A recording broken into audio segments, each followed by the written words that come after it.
The Owl and the Eagle. Once upon a time, in a savage country where the snow lies deep for many months in the year, there lived an owl and an eagle. Though they were so different in many ways, they became great friends, and at length set up house together, one passing the day in hunting, and the other the night. In this manner they did not see very much of each other, and perhaps agreed all the better for that, but at any rate they were perfectly happy, and only wanted one thing, or rather two things, and that was a wife for each other. "I really am too tired when I come home in the evening to clean up the house," said the eagle. "And I'm much too sleepy at dawn after a long night's hunting to begin to sweep and dust," answered the owl, and they both made up their minds that wives they must have. They flew about in the spare moments to the young ladies and their acquaintance, but the girls all declared they preferred one husband to two. The poor birds began to despair when, one evening, after they had been for a wander hunting together, they found two sisters fast asleep on their two beds. The eagle looked at the owl, and the owl looked at the eagle. "They will make capital wives if they will only stay with us," they said. And they flew off to give themselves a wash and to make themselves smart before the girls awoke. For many hours the sisters slept on, for they had come a long way from a town where there was scarcely anything to eat, and felt weak and tired. But by and by they opened their eyes and saw the two birds watching them. "I hope you are well rested," asked the owl politely. "Oh, yes, thank you," answered the girls. "Only we're so very hungry. Do you think we could have something to eat?" "Certainly," replied the eagle, and he flew away to a farmhouse a mile or two off, and brought back a nest of eggs with his strong beak, while the owl, catching up a tin pot, went to the cottage where lived an old woman and her cow, and entered the shed of the window, dipped the pot into a pail of new milk that stood there. The girls were so much delighted with the kindness and cleverness of their hosts, when the birds inquired if they should marry them and stay there forever, they accepted without so much as giving it a second thought.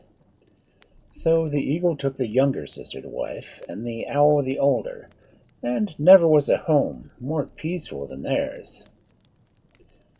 All went well for several months, and then the eagle's wife had a son, while, on the same day, the owl's wife gave birth to a frog, which she placed directly on the banks of a stream nearby, as he did not seem to like the house. The children both grew quickly, and were never tired of playing together, or wanted any other companions. One night in the spring, when the ice had melted and the snow was gone, the sisters sat spinning in the house, awaiting their husband's return. But long though they waited, neither the owl nor the eagle ever came, neither that day, nor the night, nor the next, nor the next. At last the wives gave up all hopes of their return, but being sensible women, they did not sit down and cry, but called their children, and set out, determined to seek a whole world for the missing husbands were found. Now, the women had no idea in which direction the lost birds had gone, but they knew that some distance off was a thick forest, where good hunting was always to be found. It seemed like a likely place to find them, or at any rate they might hear something of them, and they walked quickly on, cheered by the thought that they were doing something. Suddenly the younger sister, who was a little in front, gave a cry of surprise. "Oh, look, a lake!" she said. "We shall never get across." "Yes, we shall," answered the older. "I know what to do." And taking a long piece of string from her pocket, fastened it into the frog's mouth like a bit. "You must swim across the lake," she said, stooping to put him in, "and we will walk across on the line behind you." And so they did. till they got about to the middle of the lake, when the frog boy stopped. I don't like it. I won't go any further, he cried sulkily, and his mother had to promise him all sorts of nice things before he would go on again. When at last they reached the other side, the owl's wife untied the line from the frog's mouth and told him he might rest and play by the lake till they got back from the forest. Then she and her sister and the boy walked on, with a great forest looming before them. But they had by this time come far, and were very tired, and felt glad enough to make some smoke curling up from the little hut in front of them. "Let's go there and ask for some water," said the eagle's wife, and in they went. The inside of the hut was so dark that at first they could see nothing at all, but presently they heard a feeble croak from one corner. But the sisters turned to look, and there, tied by wings and feet, and their eyes sunken, were their husbands that they sought. Quick as lightning the wives cut their deer thongs which bound them, but the poor birds were too weak from pain and starvation to do any more than utter soft sounds of joy. Hardly, however, were they set free, than a voice of thunder made the two sisters jump, while the little boy clung tightly around his mother's neck. "What are you doing in my home?" cried she, and the wives answered boldly that they now found their husbands they meant to save them from such a wicked witch. "Well, I will give you your choice," answered the ogress with a hideous grin. "We will see if you can slide down this mountain. If you can reach the bottom of the cavern, you shall have your husbands back again." And as she spoke, she pushed them before her out the door and to the edge of the precipice, which went straight down several hundred feet.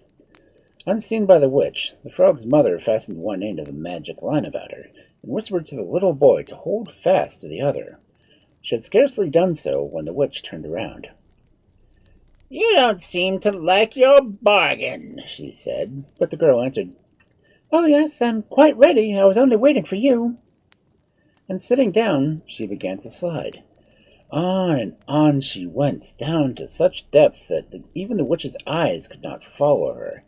But she took for granted that the woman was dead, and told the sister to take her place. At that instant, however, the head of the elder appeared above the rock, brought upwards by the magic line.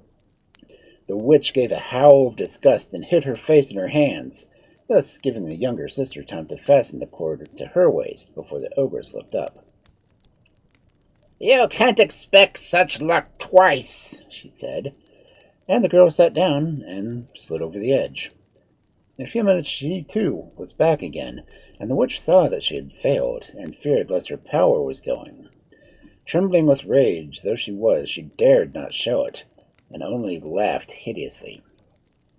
"I shan't let my prisoners go as easily as all that," she said. "Make my hair grow as thick and as black as yours, or else your husbands shall never see daylight again."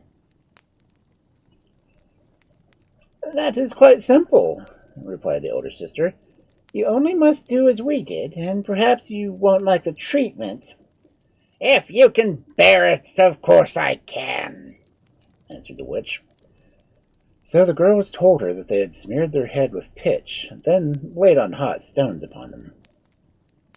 "It is very painful," they said, "but there's no other way that we know of, and in order to make sure that you will go right, one of us will hold you down while the other pours on the pitch."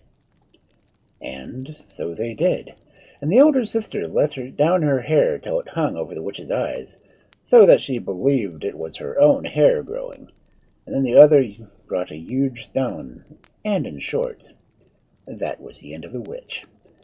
The sisters were savages who had never seen a missionary.